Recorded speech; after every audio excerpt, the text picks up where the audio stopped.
It started like any other afternoon. The sun filtered gently through the window blinds.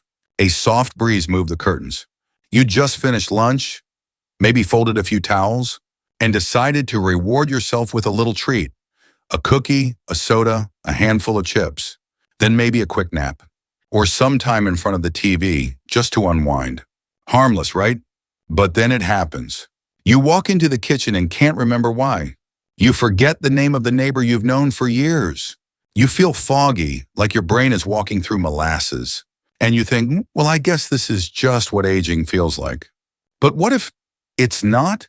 What if these senior moments have less to do with aging and more to do with something you've been doing every afternoon without even realizing it? What if a small habit, repeated day after day, has been slowly clouding your memory, dulling your clarity, and gently stealing the sharpness you used to carry so easily? In today's video, we're going to gently explore what that habit might be, how it affects your brain, and, most importantly, how small, loving changes can bring your mind back to life.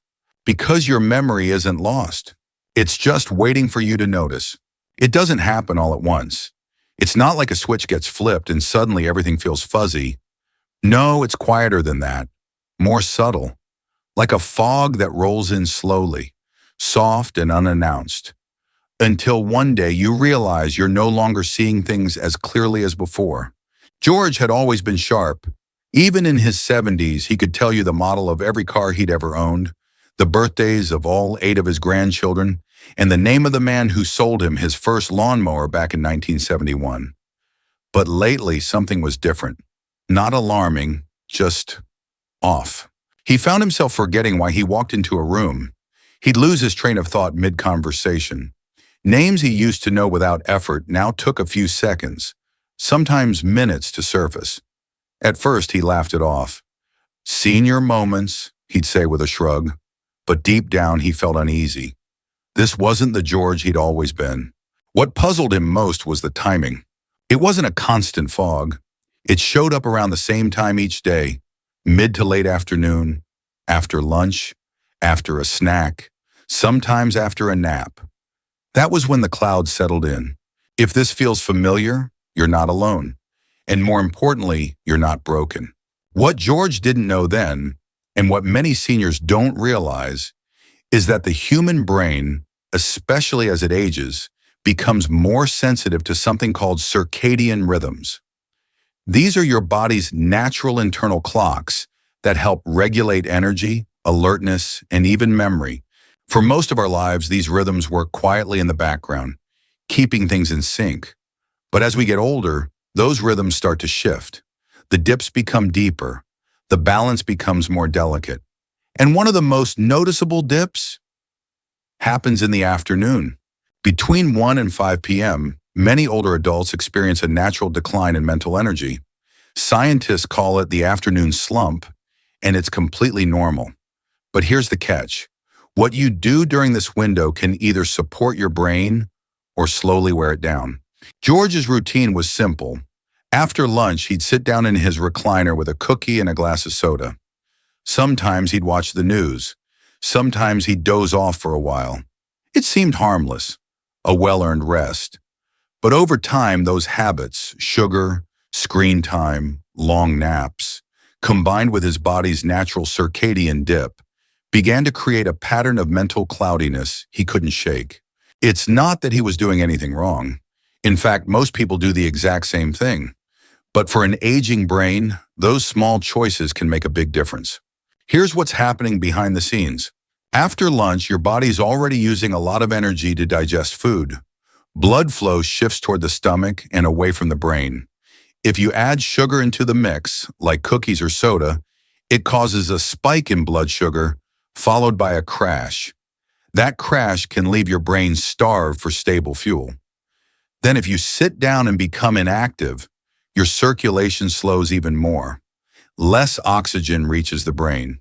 And if you nap too long, it can throw off your nighttime sleep, leaving you even more tired and foggy the next day. In other words, it's not just one thing.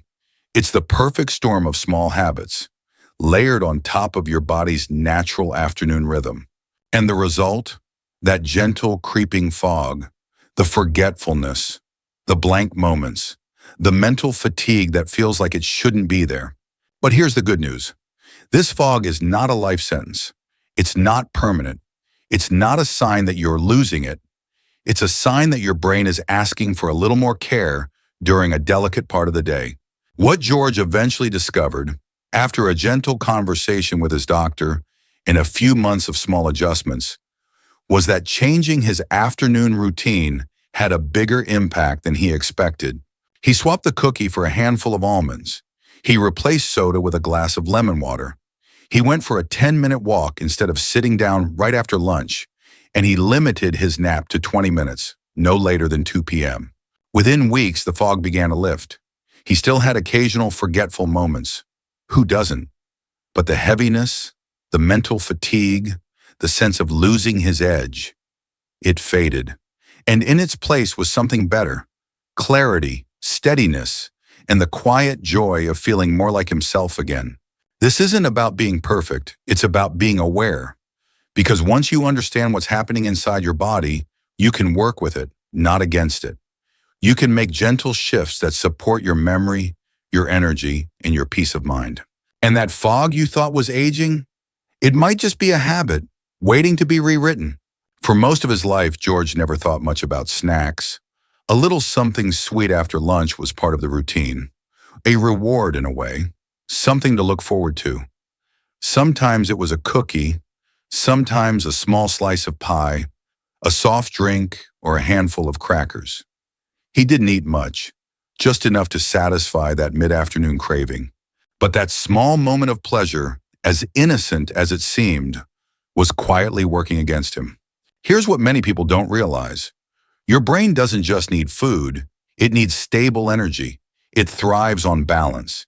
And as we age, the body becomes less efficient at regulating blood sugar. That means the quick sugar highs we used to handle just fine in our 30s and 40s now come with a harder crash. Let's picture what happens inside the body. You eat a cookie at 2:30 p.m. Within minutes, your blood sugar spikes. You feel a little rush, a sense of lightness, maybe even a burst of energy. But not long after, that sugar surge drops. The brain, now used to the high, suddenly finds itself short on fuel. You might feel drowsy, irritable, foggy, or just a bit off.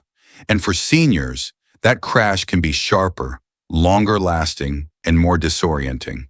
It's not just about mood, it's about memory. The hippocampus, the part of your brain that stores and retrieves information, is especially sensitive to these fluctuations. When blood sugar drops, so does your brain's ability to concentrate, recall details, and stay mentally alert. That's why George, after enjoying his soda and chips, would often find himself forgetting what he was doing, losing track of time, or struggling to finish a sentence. And he wasn't alone. Millions of older adults experience this every single day, and most of them never make the connection. It doesn't feel like a sugar crash. It just feels like aging. But what if the fix was simpler than you thought? George's doctor didn't ask him to give up snacks entirely. Instead, she suggested a gentle shift. What if, she asked, you gave your brain a steadier kind of energy in the afternoon? So George tried it. Instead of cookies, he kept a small bag of almonds by his recliner. Instead of soda, he drank a glass of water with lemon. Some days it was a slice of avocado on whole grain toast. Other days, a boiled egg or a piece of cheese. The portions were small. The effort was minimal. But the results? Subtle at first, then undeniable. He felt less foggy, more awake, more like himself. It wasn't dramatic. No overnight transformation. Just small signs that something inside him had shifted. He could finish his crossword puzzles without losing focus. He remembered the names of old friends more quickly. He even felt a little lighter behind the eyes, like the clouds had thinned. And it all started with one simple change: choosing a snack that fed his brain, not just his sweet tooth. Now let's be clear, this isn't about restriction. It's not about giving up all the things you love. Life, after all, should include joy, and yes, even cookies. But the question is timing and intention. A small indulgence after dinner, when your brain is winding down, may be just fine. But in the afternoon, when your mind is already navigating its most delicate hours, a better kind of fuel can make all the difference. It's like tending to a garden. You don't flood it with water when the sun is at its peak. You give it what it needs when it needs it most. Your brain is the same. It's not asking for much, just a little stability, a little kindness, a little attention to the rhythm it's been quietly following all your life. So if you've been feeling that fog roll in after your afternoon treat, pause, not to blame yourself, not to feel bad, just to notice. And maybe tomorrow, you try something new. An apple slice with peanut butter, some walnuts and a cup of herbal tea, a few cubes of cheese and a piece of dark chocolate with less sugar. Because sometimes the path to clarity isn't paved with grand gestures. It begins with something as small and powerful as what you choose at 2 p.m. There's something undeniably peaceful about a nap, the comfort of closing your eyes, the silence of the afternoon, the gentle breeze through the window, and the quiet hush of the house. For many seniors, a nap feels like one of life's remaining luxuries, a little pocket of rest in the middle of the day. And truly, rest is a good thing. It's healing. It's needed. But as George learned, even something as natural and soothing as a nap can become a silent thief, stealing energy, clarity, and even memory if it's not done with care. After he retired, George made it a habit. Lunch, then recliner, then nap. Most days he'd fall asleep without even planning to. Sometimes it was just 20 minutes, but other days it stretched longer, an hour, even 2.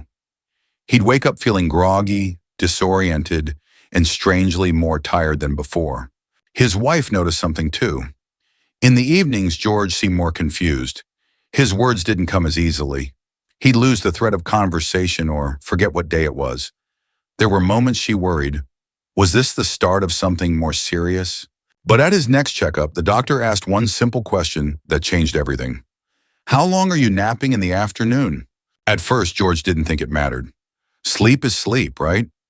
But what he didn't know is that long naps can interfere with the brain's rhythm, especially in older adults.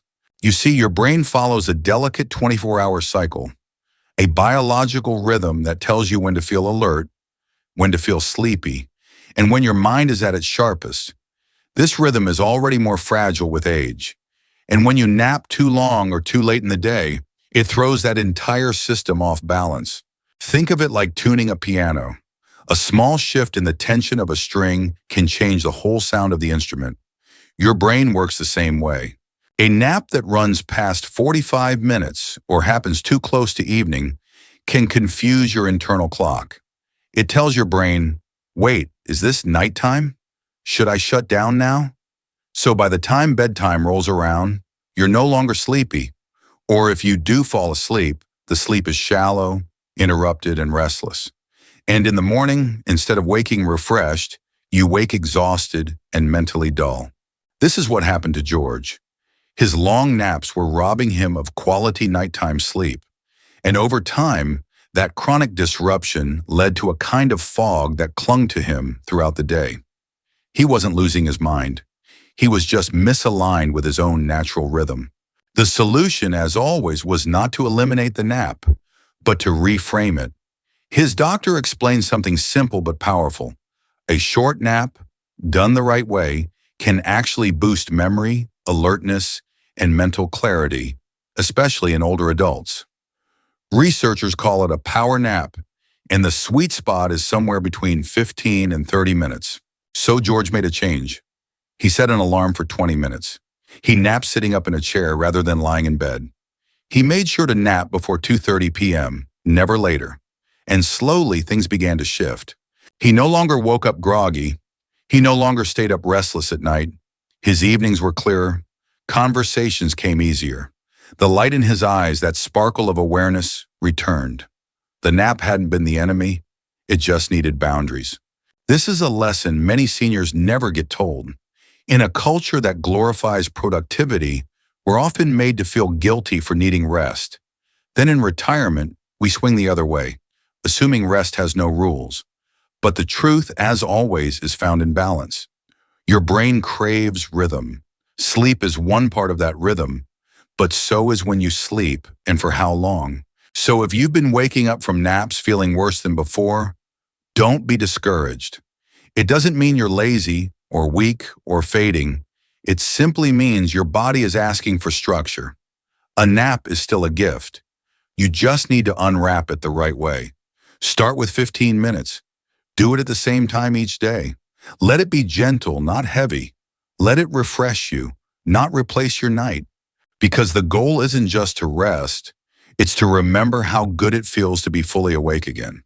Every afternoon, like clockwork, George would turn on the television.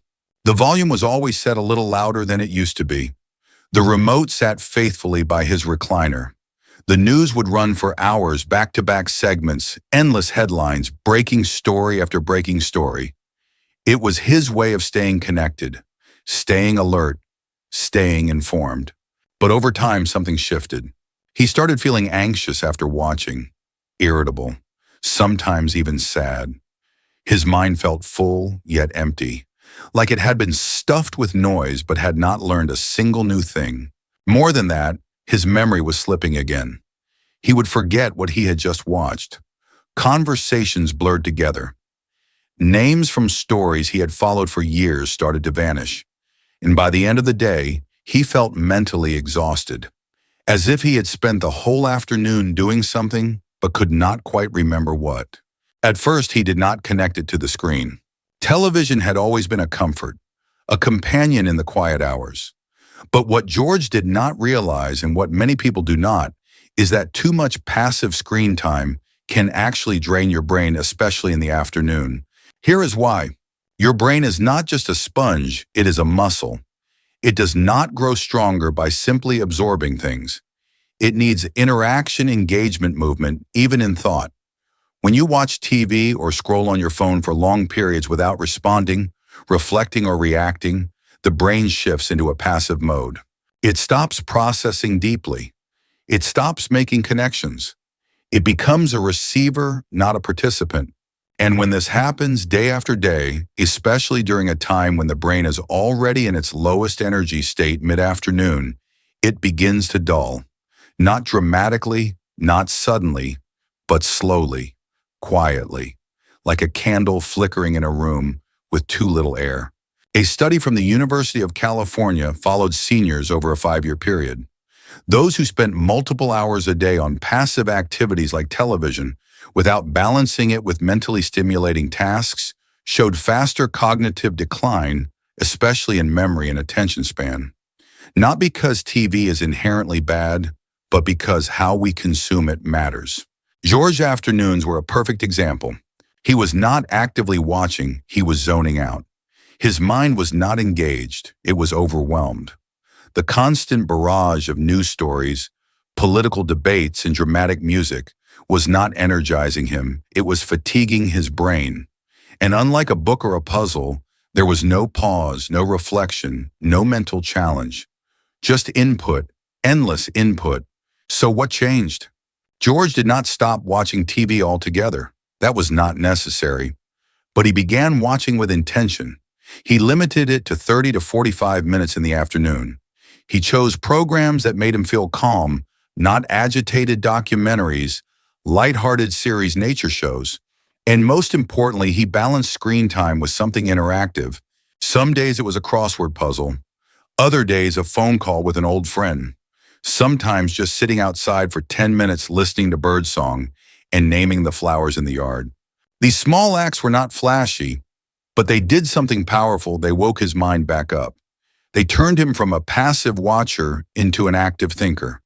And slowly that mental heaviness lifted. What is beautiful is that the brain is resilient, especially when treated with kindness. Even in your 60s, 70s, or 80s, it responds. It adjusts. It heals. But it needs space. It needs quiet. And above all, it needs a break from the noise. So if you have found yourself watching more, but remembering less, feeling full, but forgetful, you are not alone. And you are not doing anything wrong. You are just living in a world that has forgotten how much stimulation the brain can take before it starts to shut down. Give it a little room. Turn down the volume not just on the TV, but on the pressure to always be tuned in. Instead, tune into yourself. What makes you feel clearer, not just busier? What brings your mind peace, not just distraction? Because the goal is not to fill your time, it is to feel present in it. And sometimes that means turning off the screen and turning back toward life. George used to dread the afternoon, not because anything bad ever happened, but because that was when things felt off. His energy would dip. His memory would blur. Time felt slower, but also more slippery, like sand falling through his fingers. He used to fill those hours with whatever came easiest: snacks, naps, television. But none of it made him feel better. Not really. And then slowly, he began to change. Not with a grand resolution, not with a big program or expensive supplement, but with small, quiet choices made out of curiosity and hope that maybe his afternoons could feel different. And they did. What George discovered, what so many seniors eventually learn, is that the afternoon can be one of the most powerful times of the day. Not a period to simply get through, but a space to gently nourish the mind and body. A chance to tune in, reset, and support the parts of ourselves most vulnerable with age. So what does a brain-friendly afternoon actually look like? It's not a strict routine or discipline. It's about rhythm, creating a flow that supports, instead of drains, your mental clarity. For George, it began with the way he finished lunch. Instead of jumping into a nap or settling with a snack, he took a short walk, 5 to 10 minutes around the yard. No goal, no device, just movement, fresh air, and sunlight on his face. Science confirms this. Even light physical movement after a meal can increase blood flow to the brain, help regulate blood sugar, and sharpen mental focus, especially in older adults. Then came the snack shift. He didn't give up snacking, but he gave up crashing. Instead of cookies or chips, he chose slow, stable energy. A boiled egg, a handful of almonds, a slice of apple with peanut butter. These snacks nourished his body and respected his brain. And when he felt drowsy, he did not sink into a 2-hour nap. He allowed himself a short rest, 20 minutes max. Sometimes he did not even fall asleep. Just sitting quietly with eyes closed was enough. It was about pausing, not shutting down.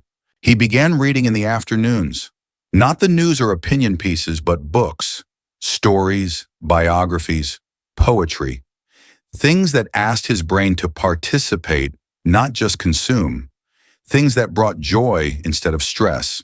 On certain days, he sat and did nothing at all. He'd stare out the window, watch the wind move through the trees, notice how light changed across the floor. He'd breathe. And strangely, beautifully, his memory began to come back. Not all at once or like magic, but gradually, like a garden waking up after winter. He remembered names more easily. He followed conversations with more confidence. He laughed more. He interrupted less because his thoughts no longer raced ahead or lagged behind.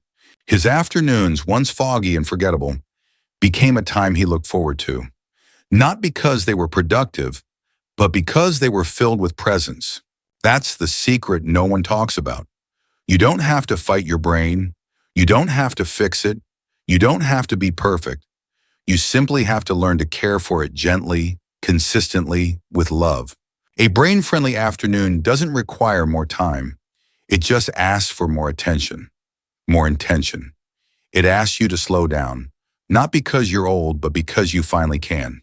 So if your afternoons have felt heavy, if you've been forgetting things or feeling off, know this: it's not too late. You haven't missed the chance to feel clear again. You haven't lost your mind. You're simply being invited to notice it, to listen, to nurture it. Start small. Take a few steps outside. Reach for a snack that feeds your clarity. Close your eyes for just 10 minutes. Read a page from a book that brings you peace. Call a friend. Water a plant. Listen to music from your youth. Whatever reminds your brain that it's not alone. Whatever brings your afternoon into balance again. Because healing doesn't happen all at once. But it does happen in the quietest, most ordinary moments. And sometimes the way back to yourself begins in the soft light of a better afternoon. So much of what we blame on aging isn't really aging at all. It's patterns, it's habits, it's the small choices we make each day, especially in the quiet hours of the afternoon. That brain fog you've been feeling, that forgetfulness that creeps in after lunch, it isn't the end of your sharpness. It isn't the beginning of decline. It's your body whispering, I'm still here. I just need something different now. And that's the beautiful thing. You can change what happens next. You don't have to overhaul your life. You don't need to chase perfection. You only need to begin gently, intentionally, with one better choice each day. A snack that gives energy, not takes it. A nap that refreshes, not confuses. A break from the screen and a step toward yourself. Because your memory still lives inside you. Your clarity, your spark, your story. They haven't vanished. They've only been waiting for you to notice them again. And if this message resonated with you, if something in you whispered, yes, that's me, then please share this video. Not for us, but for someone you love. Someone who might be sitting right now in the same fog, wondering what's happening to their mind. Together we can bring back the light, one afternoon at a time,